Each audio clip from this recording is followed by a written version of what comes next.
California dreamer, cultural critic, effortlessly cool. Who was Joan Didion?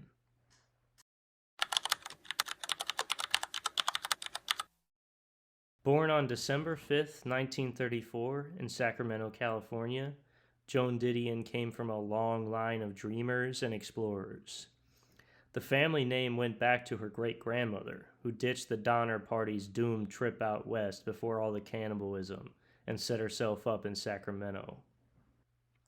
Her father, Frank Reese Didion, a finance officer in the Army Air Corps, was on the move from base to base during his active service in World War II, leading Joan to live the life of a typical military brat and all the feelings of alienation that came with it. Her only sibling, her brother James, never touched a pen to paper except to sign real estate contracts. Joan, on the other hand, remarks about writing as young as 5 years old. In her first collection of essays, Slouching Towards Bethlehem, Joan recalls receiving her first notebook, a Big 5 tablet from her mother, as a way to pacify her precocious nature. She wrote that it was a sensible suggestion that I stop whining and learn to amuse myself by writing down my thoughts. Amuse herself she did, all the way into a lifelong passion for the written word. She honed her craft as a teen by handwriting Ernest Hemingway's work, sentence by sentence, to get into the mechanics of their legendary structure.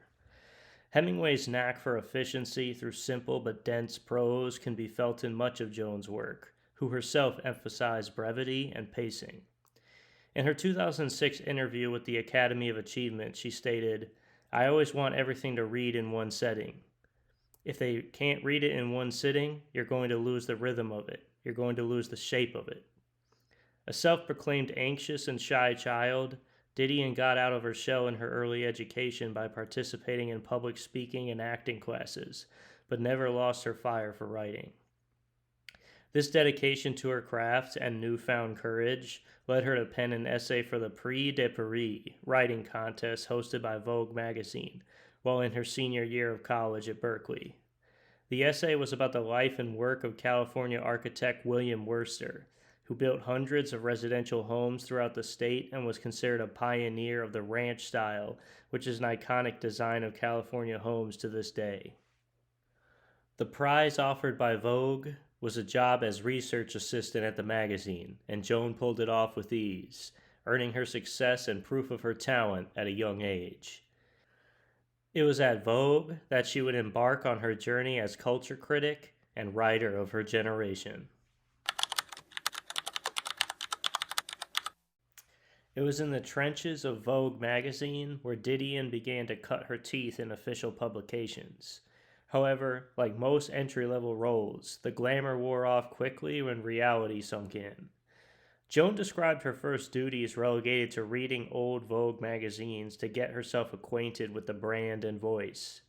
This banal, albeit essential study helped her rise from merchandising copywriter all the way to editorial copywriter in the feature department. Joan described her article work in the beginning as chaotic. She would write things and send them off in a monotonous routine, but it made her expand beyond the pages of Vogue into other women's magazines of the time, such as Mademoiselle, which published her article The Berkeley Giant in 1960.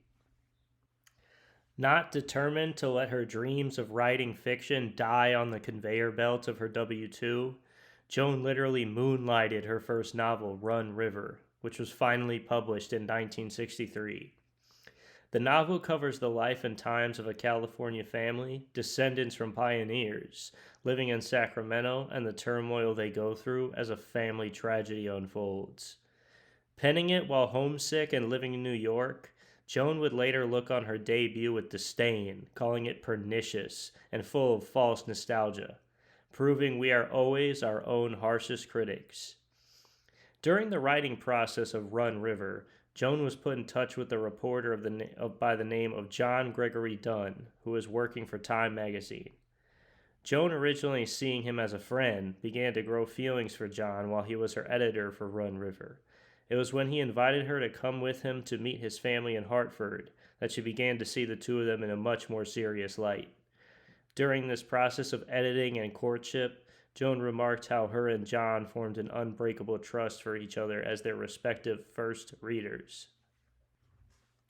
The two of them were officially wed on January 30th. In a letter to his friend Jason inviting him to the wedding entitled A Small Note with Big News, John Donne writes, "There's no sense in describing Joan, since descriptions in letters like this do no justice to the girl and make the writer sound like some kind of boob." Not long after their wedding, Joan was able to return to her home state alongside John, this time to Los Angeles. The move was meant to be temporary, but that hotel never lets you check out, and they stayed there for over 20 years.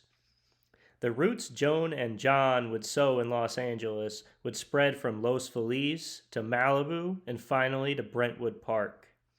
The hefty rates for their commercial writing were able to foot the bill and then some, even netting them a flashy banana-colored Corvette, which appeared in many of Joan's photo shoots in her youth. During this chapter of their lives, they adopted their daughter Quintana Rue Dunn in 1966.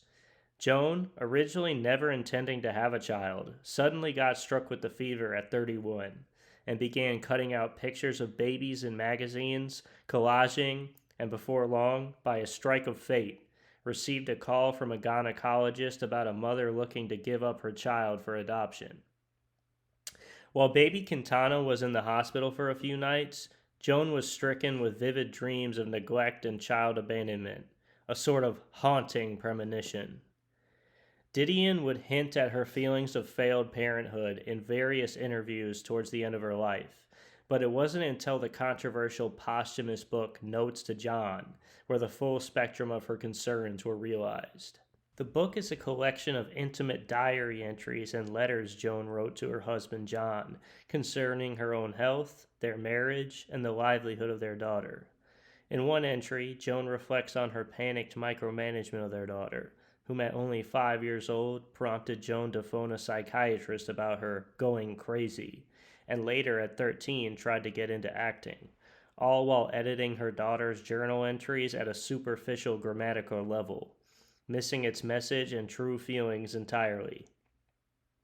By the end of the 60s, Joan had amassed a vast collection of essays, enough to be bundled in her first collection, Slouching Towards Bethlehem.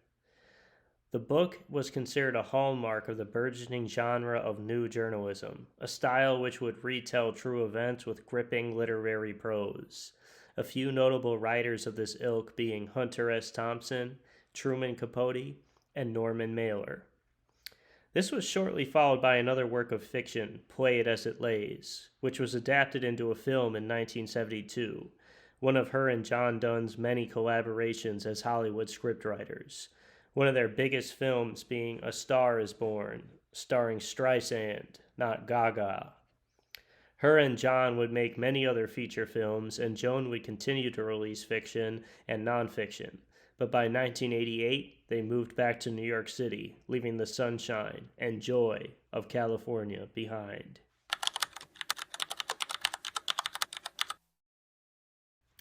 The 90s for Didion were filled with activism and reflection. In 1991, she was one of the earliest critics of the notorious Central Park 5 case, which concerned the assault and rape of jogger Trisha Miley and led to the wrongful convictions of 5 juvenile offenders, who were finally exonerated in 2002 when the serial rapist Matias Reyes confessed to being the sole culprit. Joan attacked the case's faulty miscarriage of justice, which included forced confessions, while equally condemning the media tacking on socio-political baggage to the case, a mainstay of sensationalism that has carried into the digital age. In 1992, she dedicated another work of nonfiction to Henry Robbins entitled After Henry, reflecting on his life and their friendship. The book follows a geographic journey over the course of 12 essays. This period covering loss and injustice would begin to creep into Joan's personal life, as by 2003, her daughter Quintana developed pneumonia that would progress into septic shock. This was the physical manifestation of a slew of psychological illnesses that progressed in Quintana, such as manic depression, OCD, and borderline personality disorder. While hospitalized, Joan and her daughter engaged in many painful and honest conversations about Quintana's upbringing. In these conversations, Quintana would confess to Didion that she was fine, but a little remote, not doing much to aid Joan's insecurity of failed motherhood. Quintana also expressed a fear that John would die, and Joan would be left with only Quintana to take care of her. These words would become portents, as during Quintana's original hospitalization, John would pass away of a heart attack on December 30th, 2003. In a state of shock, Joan postponed the funeral arrangements until Quintana was well enough to attend. Held at the Cathedral Church in New York City, his life and legacy were celebrated by Joan, their contemporaries, and members of the literary world. Their relationship was intimate and collaborative even in the end, as Joan recalls wishing everyone would leave the funeral so her and John could talk about the day's events together one last time.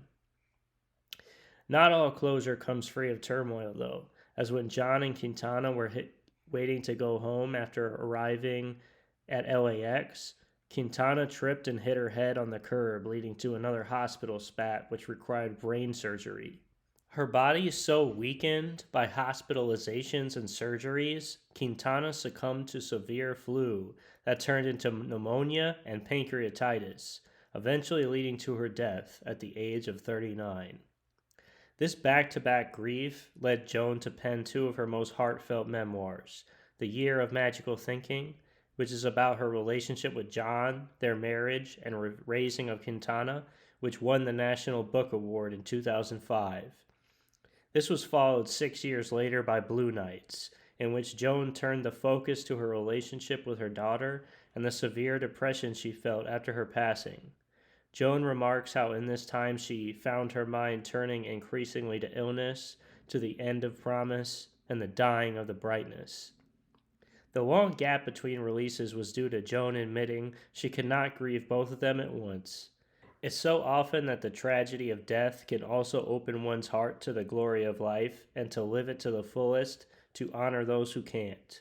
While not one to turn down adventure and exploration, Joan certainly lived by this creed in her final years, leaving behind a body of work and an imprint on literature that will be felt for decades, if not centuries, to come.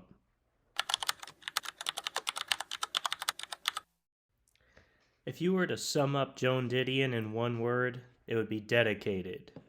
Dedicated to the craft, the art, and the story, all with masterful efficiency.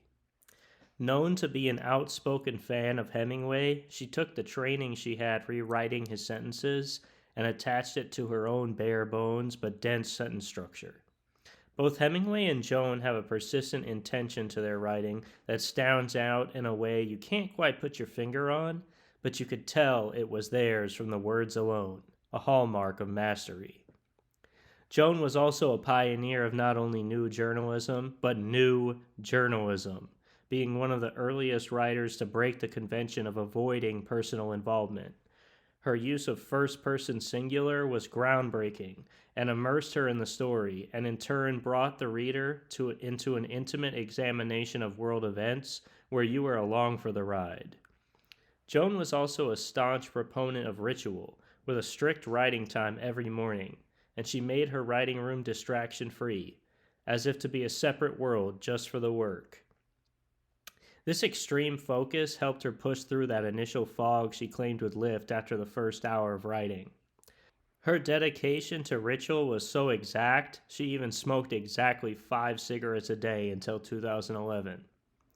She was meticulous in her detail as well, crafting her prose to the granularity of exact commas and syllables.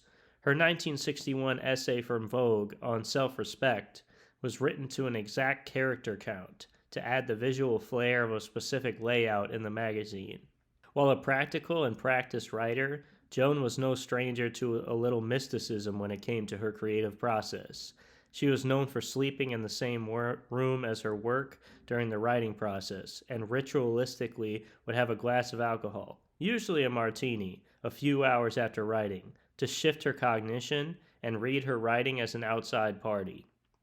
This feedback loop of writing and revising, all with exacting discipline, led Joan to compose an impressive body of work for her life, totaling to 18 books, 5 fiction and 13 nonfiction. Her final published work, Let Me Tell You What I Mean, a fitting send-off, which collected essays she had published through her entire career spanning from the 60s to the 2000s. Joan showed no unquestioned allegiance to a specific political party. Leaning Republican in her youth and shifting Democrat in her later life, she still held to a free thinker's outlook, never quite endorsing their core beliefs. This commitment to truth and reality over cultural narrative earned Joan much respect in her time, with the critic Hilton Alls stating many reread Joan because of the honesty of her voice. Joan battled with her own health struggles, being diagnosed with MS at 38 after spouts of blindness, a story she retold in her essay collection The White Album, and later in life Parkinson's disease, which was the eventual cause of her death in 2021. Even after her death, Joan was a creative force in the lives of hundreds of artists, and in the past few years, a traveling exhibit to her called Joan Didion, What She Means, has been filled with talented artists contributing their own original pieces inspired by her legacy. If you got this far, thank you so much for watching. I hope you can like and subscribe to my channel as I have more documentaries on the way. I'm also doing short form videos of my poetry coming up soon this month. And if you are one of the 1% of people who still reads, subscribe to my Substack. Much love. Stay weird.